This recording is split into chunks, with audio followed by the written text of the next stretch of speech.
Kami dari kelompok 5, kelas 2 IPA 19, Fakultas Ilmu Komunikasi Universitas Gunadarma, ingin menjelaskan kebudayaan suku Betawi.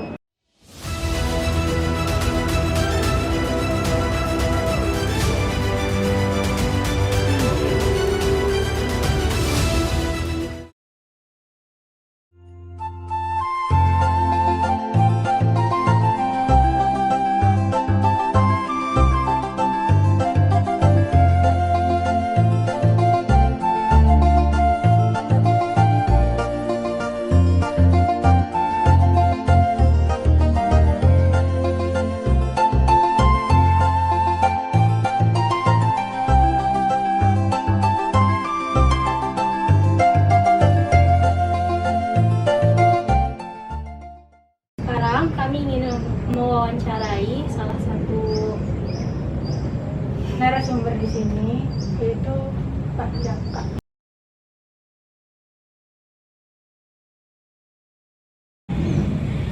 Sistem bahasa budaya Betawi bagaimana Pak sekarang?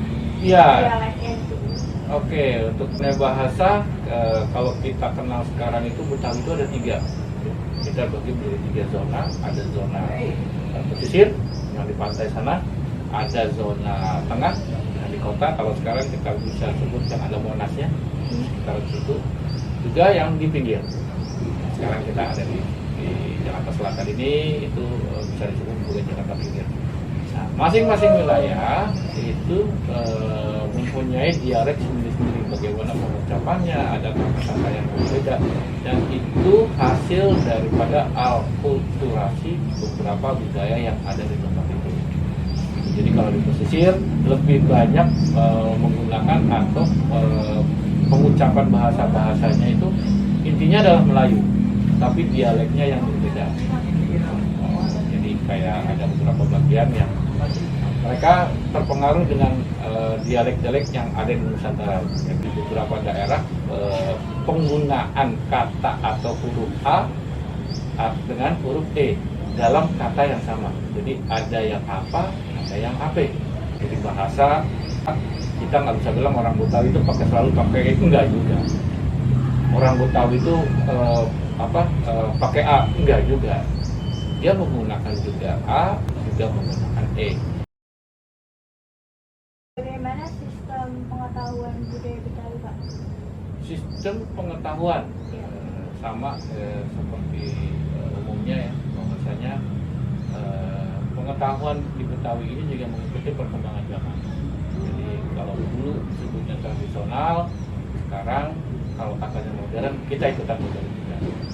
Jadi kita tidak menutup diri untuk adanya perkembangan atau inovasi dalam hal pengetahuan. Pak, di budaya Betawi itu gimana sih Pak sistem organisasi sosialnya?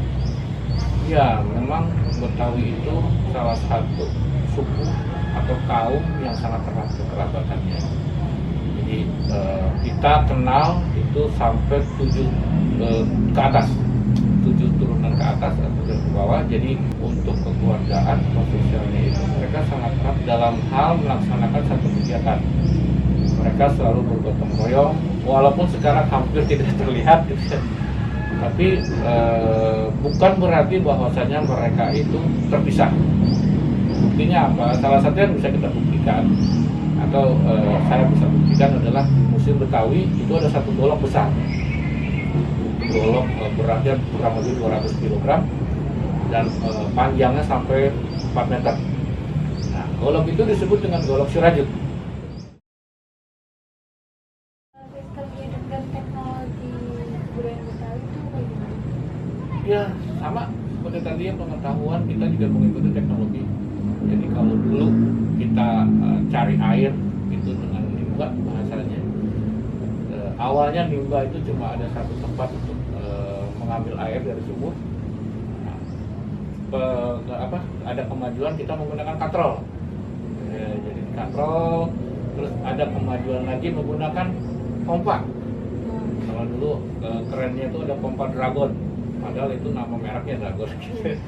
Nah sekarang atau selanjutnya ada yang menggunakan jet pump sekarang gitu. Jadi contoh-contoh kemajuan teknologi itu kita tidak nafikan, tahu itu dari kita mengikuti, karena kan kemajuan teknologi itu adalah tujuannya untuk mempermudah hidup. Jadi kenapa kita persulit kalau misalnya ada yang bisa untuk mempermudah gitu. Jadi kita Untuk sistem mata pencarian ya belum tahu itu. iya, kalau mata pencaharian sekarang mungkin kita mengikut ya, mengikut perkembangan zaman. Ada orang Betawi yang kantor, ada orang Betawi yang dagang, ada orang Betawi yang jadi karyawan. Karena saya coba misalkan antara orang yang kantor berarti dia ke pemerintahan, karena dulu orang yang kantor itu kerjanya sama kolonial, kolonial. Bahwa hal itu dia yang anak buah dari seorang toke zaman dulu. Kalau sistem religi di budaya Betawi itu yang seperti apa sih Pak? Sama ya, karena Betawi itu kan identik dengan Islam. Jadi kegiatan religi di Betawi itu Islami. Jadi ada beberapa prosesi yang dulu tidak Islami tapi sekarang masih dijalankan dengan menggunakan cara-cara yang Islami, baik itu doa maupun salawat maupun apa itu dilaksanakan dalam bacaan-bacaan yang Islami. Tapi tidak semua orang Betawi itu adalah orang Islam atau muslimin atau muslimat. Ada juga agama-agama lain dan mereka sendiri pun masih menggunakan tradisi-tradisi upacara-upacara yang yang dulu pernah dilaksanakan dengan gaya atau dengan balutan agama mereka. Lalu untuk kesenian Betawi itu terdiri dari apa itu Pak? Lalu kesenian apa kebudayaan? Kesenian dari kebudayaan suku Betawi. Oke, kalau kesenian banyak ya. Yang kita kenal itu seni tari, seni musik, seni teater, dan seni-seni yang lain. Ada sebagian orang yang menganggap bahwa sadang kuliner juga adalah bagian dari seni. Itu karena di situ ada daya cipta, daya kreasi. Selain kuliner ada juga kriya. Karena di situ juga kembali lagi ada daya cipta dan daya kreasi.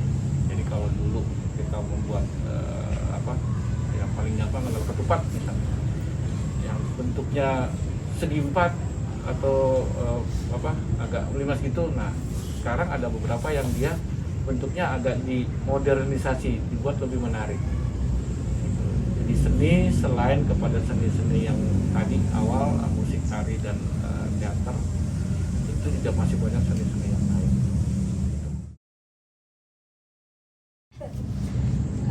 Jadi kan salah satu wujud kebudayaan itu ada yang sebagai aktivitas Ya. Pak. Nah, gimana wujud kebudayaan aktivitas itu di budaya Betawi? Nah, salah satu contohnya kan ada upacara adat, Ya. tari tradisional dan kebiasaan itu Ya. gimana Pak? Ya, memang budaya itu seperti yang tadi disebutkan, untuk upacara adat itu umumnya kalau di kita itu dikenal dengan upacara bebarit. Bebarit itu salah satu prosesi di mana untuk mewujudkan rasa sukacita daripada kita dengan hasil pada saat itu kan kita bertani, berkebun gitu ya. Mewujudkan rasa satu sukacita terhadap apa yang diterima. Nah kalau di tempat lain bebarit itu disebut dengan sedekah bumi.